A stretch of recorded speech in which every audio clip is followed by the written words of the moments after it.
آئینہ دل کا لے کر کے جاؤں گا میں، آئینہ دل کا لے کر کے جاؤں گا میں، اور مدینے کا منظر اٹھا لاؤں گا۔ قرآن نے کہا علم والوں سے پوچھو، میں آپ سے پوچھنا چاہتا ہوں علم والا ہے کون؟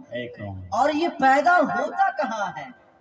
یہ آپ کی گودی میں نہیں، یہ مدارس اسلامیہ دارالعلوم غریب نواز جیسے مدارس سے حافظ قرآن اور عالم دین پیدا ہوتے ہیں۔ میں اس عوام سے کہنا چاہتا ہوں، اے میرے عواموں، اے میرے ماننے والوں، علماء سے سچی محبت کرنے والوں، مسجدیں بہت بناتے ہو، بہت اچھی طریقے سے مسجدیں بناتے ہو، ٹائل اور ماربل میں کمی نہیں کرتے ہو۔ میں آپ سے پوچھنا چاہتا ہوں، آپ سے ایک دوسرا سوال کرتا ہوں، مسجد پہلے ہے یا قرآن نہیں بنیں گے، عالم دین نہیں بنیں گے، مسجد آباد نہیں ہو سکتی ہے؟ اور یاد ہے کل میدان محشر میں جب آپ کو پل صراط پار کرنی ہوگی، آپ جانتے سب کو پار کرنی ہے، علماء یہاں موجود ہیں، علماء کی موجودگی میں آپ کو سناتا ہوں، پل صراط پار سے زیادہ باریک، تلوار سے زیادہ بڑھتے، اس پار سے اس پار ہو جائیں گے، سب کو پار کرنی ہے۔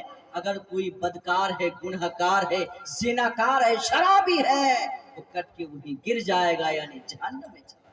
زندہ باد زندہ باد۔ بات ہے کہ ایک حافظ قرآن بھی ہوگا، عالم دین بھی ہوگا، ایک مسجد کا نمازی بھی ہوگا۔ اللہ فرمائے گا، او میری بارگاہ میں سر کو سجود ہونے والا، او مجھے خالق تسلیم کرنے والا، میری پرستش کرنے والا، جا جا اس پل صراط کو پار کر لے، اس لیے کہ تو میری بارگاہ میں سجدہ کیا تھا، میں نے تجھے پیدا کیا تھا، تیرے مقصد میں نے بیان کیا تھا، وَمَا خَلَقْتُ الْجِنَّ وَالْإِنسَ إِلَّا لِيَعْبُدُونَ، میں نے انسان اور جنات کو صرف عبادت کے لیے بنایا۔ او میرا بندہ، تو نے میرے حق کو بجا لایا، نماز پڑھی ہے، عبادت کیا، جا جا پل صراط کو پار کر لے۔ یہ مقام تب ملے گا آپ نمازیں پڑھو گے۔ میری مار بہنوں، آپ بھی آئی ہو، سنو، نمازیں آپ پہ بھی برابر فرض ہے۔ یہ نماز کسی مولویوں کی ٹھیکیداری نہیں ہے کہ مولوی نماز پڑھے، حافظ نماز پڑھے، یہ نہ پڑھے تو مشتمع کیا جائے، نہیں۔ رب کا فرمان اٹالا، سب پہ نماز پر پل صراط پار کرنی ہوں گے، نمازی بھی پار کر دے گا، غازی بھی پار کر لے گا، لیکن جب عالم دین کی بات آئے گی، حافظ قرآن کی بات آئے گی، رب تعالیٰ عالم دین کو روک لے گا۔ یہ عالم دین پلٹ کے عرض کرے گا، اے خالق کائنات، اے مالک دو جہاں، میں نے بھی نمازیں پڑھی ہے، میں نے بھی روزے رکھے ہیں، جہاں تک ہو سکا میں نے بھی بھوکوں کو کھانا کھلایا ہے، میں نے بھی ننگوں کو کپڑا پہنایا ہے، اے مولا پاک پروردگار عالم، جو بے نمازی تھا میں نے اسے نمازی بنایا ہے، میں نے دین کی تبلیغ کیا، پر مجھے کیوں روکا جا رہا ہے؟ زندہ باد زندہ باد۔ میں نے بھی اچھے کام کیا ہے، پر مجھے روک کیوں رہا ہے؟ آواز آتی ہے، اے مجھے خالق تسلیم کرنے والا، اے عالم دین سن سن، جب تو حافظ قرآن بنا تھا، عالم دین بنا تھا، اس وقت تیری ماں کی محبت تیرے ساتھ تھی، باپ نے خون پسینہ کر کے تجھے پیسہ دیا تھا، جس ادارہ میں تو نے پڑھا تھا بہت تو نے مدد کی تھی، چندہ دیا تھا، بہتوں کی محبت تیرے ساتھ ہے، تو بے نمازی تھا، جو بے نمازی تھا اسے نمازی بنایا ہے۔ میرا بندہ اس وقت تک جنت میں نہ جا جب تک کہ اپنے چاہنے والے کو، ماننے والے کو چن چن کر پل صراط کو پار نہ کر لے۔ ایک حافظ قرآن کا مقام کتنا بلند ہوگا، ایک عالم دین کا مقام کتنا بلند ہوگا۔ یاد رہے میرے عزیزو، ہمیشہ یہ بات دھیان میں رکھو، عالموں کی عزت کرو، حافظوں کی اہمیت کو سمجھو، اس لیے کہ یہ دنیا دار ہے، آپ کو دنیا کی باتیں سکھاتا ہے، یہ دیندار ہے۔ اگر مسلح پہ کھڑا ہو جائے تو کسی دنیا دار سے نہیں بلکہ رب بے نیاز سے ملا دیتا ہے۔ زندہ باد زندہ باد۔ یہ دنیا دار ہیں، دنیا کی لالچ دلاتا ہے اور کہتا ہے اے دنیا والوں سنو، دنیا میں عیش آرام سے رہو، میں نے تجھے یہ دینا ہے، روڈ دینا، سڑک دینا ہے، بہت ساری چیزیں دینا ہے، تجھے دینا ہے، تیرے باپ کو دینا ہے۔ جب تیرا باپ مر جائے پراپرٹی تیری ہو جائے گی، یہ گھر تیرا باپ کا تجھے مل جائے گا۔ لیکن ایک عالم دین سے پوچھو، وہ کہے گا یہ گھر تیرا نہیں ہے، تیرے باپ کا نہیں ہے۔ ارے باپ کا گھر تو وہ ہے جس گھر میں ہمیں ہمیشہ رہنا ہے۔ وہ گھر کون سا باپ کا گھر؟ جس گھر میں باپ کو ہمیشہ رہنے کا ٹھکانہ نہ ہو، وہ تو گھر نہیں ہے، یہ دنیا مسافر خانہ ہے۔ ہم سبوں کے باپ کا گھر کون سا گھر ہے؟ آؤ نوٹ کرو، سن لو، دنیا کی دھرتی میں جینے بسنے والوں، باپ کا گھر ہے جنت۔ سبحان اللہ سبحان اللہ۔ ہم سبوں کے باپ کا گھر جنت ہے، اس لیے کہ ہم سبوں کے باپ حضرت آدم علیہ السلام جنت میں پیدا ہوئے اور اپنی ذریت کے ساتھ اس دنیا میں تشریف لائے، اور ہمارا عقیدہ ہے حضرت آدم علیہ السلام جنت میں ہے، تو ہمارا باپ کا گھر جنت ہے، ہمیں جانا جنت ہے جہاں خالدین فیہا، ہمیشہ رہنا ہے۔ یہ مسافر خانہ ہے، اس میں اڑنا نہیں ہے، بھرنا نہیں ہے، بھیڑنا نہیں ہے، بلکہ محبت کے ساتھ زندگی کاٹنا ہے۔ بس میسیج مجھے یہی دینا تھا۔ اللہ پاک کی بارگاہ میں دعا ہے مولا ہم سبوں کو اس میسیج پہ عمل کرنے، یعنی دنیا میں رہ کر آخرت کی تیاری کی توفیق عطا فرمائے۔ اگر اجازت ہو تو ایک چھوٹی سی بات اور بتا دیں۔ ابھی شادی بہت دھوم دھام سے ہر جگہ رچ رہی ہے۔ کچھ آدمی کہتے ہیں شادی خانہ آبادی، کچھ عقل مند وہ بھی ہیں جو کہتے ہیں شادی خانہ بربادی۔ اللہ اللہ، صحیح ہے۔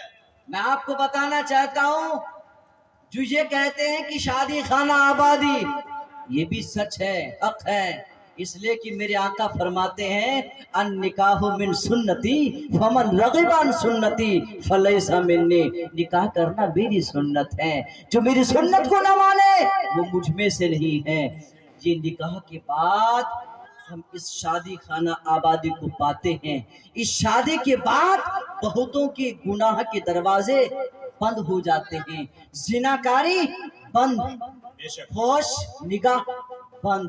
یہ شادی خانہ آبادی بھی ہے، لیکن ایک طرف آبادی ہے، دوسری طرف دیکھیے بربادی ہے۔ کیسے بربادی ہے؟ میرے آقا نے فرمایا تنکح المرأۃ لاربعین لمالہا ولجمالہا ولحسبہا ولدینہا فاظفر بذات الدین۔ آقا فرماتے ہیں جب نکاح کرو اے جوانوں چار چیزوں کو دیکھو، لمالہا اس کی مالی حیثیت کو دیکھو، لیکن مصطفیٰ نے یہ نہ فرمایا اے میرے کلمہ پڑھنے والوں، اے جوانوں اس سے مال مانگو۔ مصطفیٰ نے مال دیکھنے کو ضرور کہا ہے، مال مانگنے کو نہیں کہا ہے، لیکن آج کا رواج، آج کی ریتی، آج کے سماج کو آپ دیکھیں، جس کی 5 بیٹی ہیں، 4 بیٹی ہیں، مصطفیٰ نے فرمایا بیٹیاں رحمت ہیں، لیکن خدا کی قسم دیکھا آج کے تاریخ میں جا رہا ہے، جس کی 5 بیٹیاں ہیں، باپ الگ پریشان حال ہے، ماں الگ پریشان ہے کہ زمین ہے یا نہیں، جس کو میں بیچوں، گھر ہے یا نہیں، جس کو میں لون میں لگا دوں، حالت یہ ہو گئے ہیں۔ آقا نے فرمایا مال دیکھو، لیکن آج مال دیکھتے ہیں، دیکھتے ضرور ہیں، دیکھنے کے ساتھ ساتھ مانگتے بھی ہیں۔ میں آپ سے پوچھنا چاہتا ہوں، بڑی تیزی کے ساتھ بتانا بھی چاہتا ہوں، آقا نے فرمایا مال دیکھو، مانگنے کی اجازت نہیں ہے۔ میرے آقا نے آپ کی شان کو بیان کیا ہے، خود قرآن کہتا ہے الرجال قوامون علی النساء، مرد عورتوں کا حاکم ہے۔ ایک حاکم ہو کر اپنے آپ کو بھول گئے ہو، حاکم ہو کر ایک محکوم سے مانگتے ہو، کیا مانگتے ہو؟ 4 ویلر مانگتے ہو، اپچو گاڑی مانگتے ہو، ہونڈا مانگتے ہو۔ اگر آپ کو ہونڈا مل جائے تو لگا دیتے ہو ڈنڈا، اور اگر اپچو گاڑی مل جائے تو آپ ہو جاتے ہو مسٹنڈا۔ یہ نہیں، آپ کی شان کیا ہے؟ آقا فرماتے ہیں مرد عورتوں کا حاکم ہے، حاکم ہو کر آپ مانگتے ہو نہیں، آپ کو مانگنا ہے ایک ماں کی پیاری بیٹی کو مانگو، ایک باپ کی پیاری بیٹی کو مانگو، ایک بھائی کی پیاری بہن کو مانگو، محبت سے اسے قبول کرو۔ اگر مانگنا ہے تو اللہ سے دعا مانگو، اے پاک پروردگار عالم ہم زوجین میں بیوی اور شوہر میں وہ محبت ہو جو علی و فاطمہ کے درمیان تھے، جو مصطفیٰ کریم علیہ السلام عائشہ صدیقہ کے درمیان تھے، ہمارے باپ آدم علیہ السلام اور ماں حوا کے درمیان تھی۔ جوانوں یہ نہیں مانگتے ہو، مال مانگتے ہو۔ آپ کیسے مال مانگ سکتے ہو؟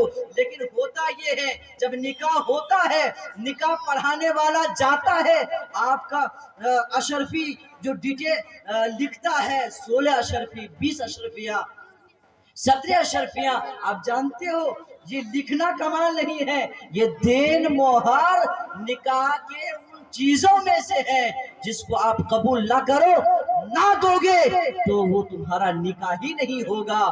تجھے آپ کو قبول کرنا ہوگا، ایکسپٹ کرنا ہوگا، قبول کرنا ہوگا۔ ماشاءاللہ یہ دیکھ رہے ہیں ہمارے حضرت علامہ مولانا تشریف لا چکے، نعرہ لگائے نعرہ تکبیر، نعرہ رسالت، مسلک اعلیٰ حضرت، فیضان اعلیٰ حضرت، آل انڈیا سرکار غریب نواز کانفرنس، حضرت علامہ التمش رضا صاحب قبلہ، علامہ عبدالرشید مرکزی صاحب قبلہ، نعرہ تکبیر، نعرہ رسالت۔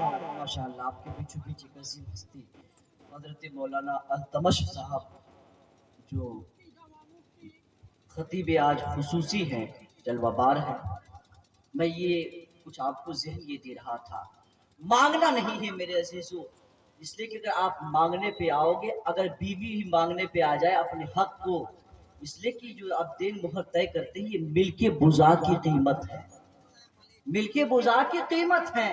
اگر وہ یہ مانگ لیں کہ جب تک مجھے آپ نہیں دو گے تب تک میں تجھے نہیں دوں گی، تجھے قبول نہیں کروں گی، آپ تو مطلق مہر مطلق بنا کر کے چھوڑ دیتے ہو، دیتے نہیں ہو، آخر میں کیا کرتے ہو؟ ایک حاکم ہو کر جس کی شان آپ کی شان قرآن نے کہا مرد عورتوں کا حاکم ہے، تیری جب باری آتی ہے تو بھیک مانگتے کہ میری بیگم مجھے معاف کر دینا، میری تین مہر معاف کر دینا، جب اس کے باپ کی بات آئے، اس کی دان دہیز کی بات آئے تو چھوڑی چلاتے ہو، جب تیری بات آئے تو بھیک مانگتے ہو، معافی کرانے کے پیچھے میں رہتے ہو۔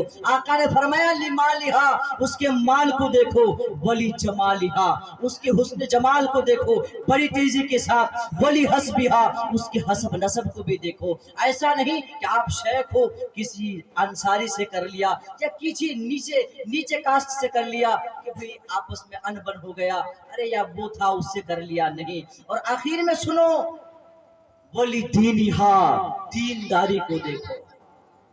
جب بھی نکاح کرو جوانوں، صرف مال نہ دیکھو، دولت نہ دیکھو، عزت نہ دیکھو، دینداری دیکھو۔ خدا کی قسم جوانوں، جب تیری بیگم دیندار ہوگی، ذمہ دار اسٹیج میں کہتا ہوں ایماندار ہوگی، ساس کو بھی مانے گی، سسر کو بھی مانے گی، عزت کرے گی، نماز پڑھے گی، خود ان کی اولاد ماں کو دیکھتی دیکھتی نماز پڑھے گی، دیندار ہوگی، ایماندار ہوگی، پھر یہ لڑنا بھرنا یہ ساری چیزیں ختم ہو جائے گی۔ بات بہت لمبی ہو گئی، اشارہ یہ ہے کہ بات ختم کیا جائے۔ دعا ہے رب بے نیاز پاک پروردگار عالم ہم سبوں کو نیک راستہ اپنانے کی توفیق و رفیق عطا فرمائے۔